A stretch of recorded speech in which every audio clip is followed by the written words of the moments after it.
नमस्कार, मैं हूं doctor Sharad Joshi, senior chest specialist working at max Vaishali hospital. और आज हम बात कर रहे हैं ट्यूबरकुलोसिस के बारे में। ट्यूबरकुलोसिस एक संक्रामक रोग है जो एक बैक्टीरिया की वजह से होता है और इसे हिंदी में क्षय रोग भी कहते हैं।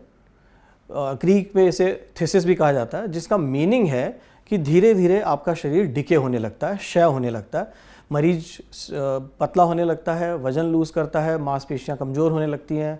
अगर लंग्स को ये अफेक्ट करता है जैसे बहुत कॉमनली, तो खांसी होती है, बुखार आता है और धीरे धीरे मरीज गलता चला जाता है। कुछ चीज़ें जो मुख्य तौर से हमें ट्यूबरकुलोसिस के बारे में जाननी चाहिए। सबसे पहले, टीबी एक ऐसी बीमारी है जो सर से लेकर पैर तक बॉडी के किसी भी ऑर्गन को अफेक्ट कर सकती है। तो अगर हम देखें, दिमाग की टीबी भी होती है, आँखों की ट्यूबरकुलोसिस भी होती है, कंठ की ट्यूबरकुलोसिस या लेरिंजल टीबी भी होती है। उसके बाद लंग्स की या फेफड़ों की बीमारी भी होती है। फेफड़ों के बाहर की जो कवरिंग है प्लूरा की, उसको प्लूरेसी भी बोलते हैं, प्लूरल ट्यूबरकुलोसिस भी बोलते हैं। इसमें अगर एड्रिनल ग्लैंड इन्वॉल्व होती है तो ब्लड प्रेशर कम हो सकता है, शुगर कम हो सकता है, पेशेंट को चक्कर आ सकते हैं। अगर पेशेंट को ब्रेन की टीबी है तो इसमें सीजर्स आ सकते हैं, ताने आ सकती हैं या दौरा, मिर्गी जैसे दौरा पड़ सकता है। तो ट्यूबरकुलोसिस, आप ये ना समझें कि पेशेंट को खांसी नहीं आई तो ट्यूबरकुलोसिस नहीं हो सकता, ऐसा नहीं है। ट्यूबरकुलोसिस के सिम्टम्स ऑर्गन अफेक्ट के, जो भी ऑर्गन अफेक्टेड है उसके हिसाब से होंगे। अब हम बात करेंगे कि ट्यूबरकुलोसिस को डायग्नोस कैसे करते हैं। एक चेस्ट का एक्सरे किया जाए और साथ में बलगम की जांच की जाए। बलगम में, स्पूटम में एएफबी या बैक्टीरिया अगर दिखाई देता है टीबी का, तो उसकी जांच वो 100% कन्फर्म कर देती है कि पेशेंट को ट्यूबरकुलोसिस है। बट ये कहना आसान है, मेजॉरिटी ऑफ पेशेंट्स इससे डायग्नोज हो जाते हैं, बट कुछ पेशेंट्स में सीटी स्कैन करने की ज़रूरत पड़ती है, कुछ पेशेंट्स में बलगम के और फर्दर टेस्ट करने की ज़रूरत पड़ती है, या अगर कुछ पेशेंट्स में बलगम नहीं है तो दूरबीन से ब्रोंकोस्कोपी या अंदर सांस की नलियों के बाहर जो गांठें हैं उनकी एंडोब्रोंकियल अल्ट्रासाउंड से सैंपल लेने की या ई-बस करने की आवश्यकता हो सकती है। ट्यूबरकुलोसिस के पेशेंट का अगर हम सीटी स्कैन देखें तो लेफ़्ट साइड में ये कुछ एक थोड़ा सा नॉर्मल लंग जैसा पोर्शन है। बाकी दोनों लंग्स के अंदर अगर हम देखें तो दोनों तरफ निमोनिया है। और राइट लंग में अगर आप देखें तो ऊपर की ओर जब हम आते हैं तो यहाँ कैविटी बनी हुई है। तो नॉर्मल लंग्स का जो टिश्यू है उसको इस बैक्टीरिया ने पूरी तरह से ख़त्म कर दिया है, जिसकी वजह से जैसे खोखली बॉल होती है टेनिस की, उस तरह से खोखला सा स्ट्रक्चर बन गया। अंदर से लंग टिश्यू पूरी तरह से डैमेज हो गया, डिस्ट्रैक्ट हो गया। फेफड़े के ट्यूबरकुलोसिस में जब पेशेंट को बलगम नहीं आ रहा है, एक्सरे या सीटी स्कैन अबनॉर्मल है, और उस स्थिति में जब सांस की नलियों के अंदर से कोई सैंपल लेकर बैक्टीरियोलॉजी या कीटाणु को देखने के लिए, डिमॉन्स्ट्रेट करने के लिए सैंपल लेना होता है, तो इस तरह का एक रबर का इंस्ट्रूमेंट है जिसमें टिप पर कैमरा लगा होता है, और इस ब्रोंकोस्कोप को सांस की नली के अंदर प्रवेश कराकर अंदर से, लंग्स के अंदर से सैंपल लिया जाता है और उसमें टीबी का बैक्टीरिया डिमॉन्स्ट्रेट कर सकते हैं। साथ ही अगर सांस की नली के चारों तरफ कुछ लिम्फ नोड्स हैं जो एनलार्ज हैं, तो उस लिम्फ नोड से भी सैंपल लिया जा सकता है। और प्रोसेस में हमें यूज़ करना पड़ता है एंडोब्रोंकियल अल्ट्रासाउंड। एक छोटा सा अल्ट्रासाउंड है जो दूरबीन के माध्यम से सांस की नली में जाता है और वहाँ लिम्फ नोड को इस अल्ट्रासाउंड से लोकेट करके नीडल के द्वारा, सुई के द्वारा एक छोटा सैंपल लिया जाता है। और ये पूरा प्रोसेस पीड़ा रहित है, पेन, इसमें दर्द या पीड़ा नहीं होती है।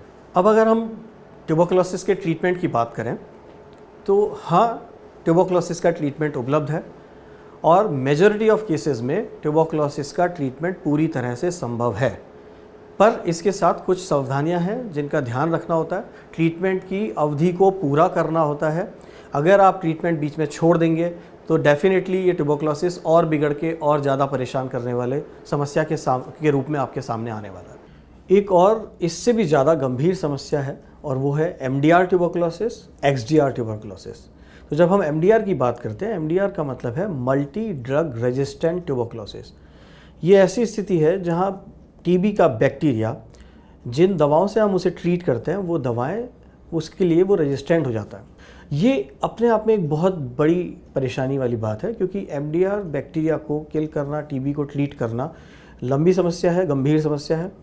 इसका इलाज लंबे समय तक चलता है। इसमें इंजेक्शंस लगाने की ज़रूरत पड़ती है और वो इंजेक्शंस 6 से 8 महीने तक लगाने की ज़रूरत पड़ सकती है।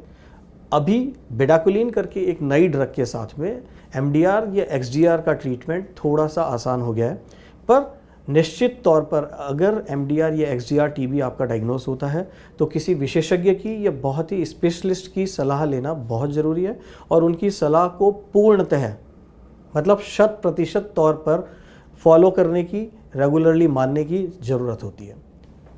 अब हम ये देखते हैं कि ट्यूबरकुलोसिस का डायबिटीज़ और एचआईवी के साथ क्या एसोसिएशन है। ये दोनों जो रोग हैं जैसे डायबिटीज़ और एचआईवी, इन दोनों रोग में इंसान की रोग से लड़ने की क्षमता धीरे धीरे कम होने लगती है और यही वजह है कि ऐसे मरीज जिनको डायबिटीज़ है या एचआईवी है, इनमें ट्यूबरकुलोसिस होने की संभावना एक नॉर्मल इंसान से 10 गुना होती है।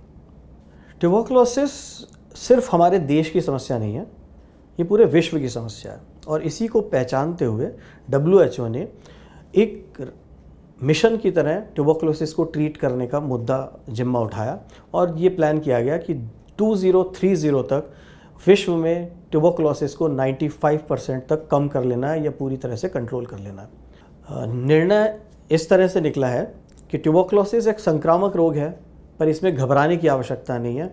समझदारी से इसको अच्छी तरह से जानना है और इसके इलाज को विशेषज्ञ से की राय में के निर्देश में शुरू करके पूरा करना है, उसकी अवधि को पूरा करना है। टीबी एक ट्रीटेबल डिजीज़ है, इसको आप पूरी तरह से काबू में कर सकते हैं, बट सही समय पर जांच कराना और पूरी अवधि तक इलाज करना, ये 2 महत्वपूर्ण संदेश हैं।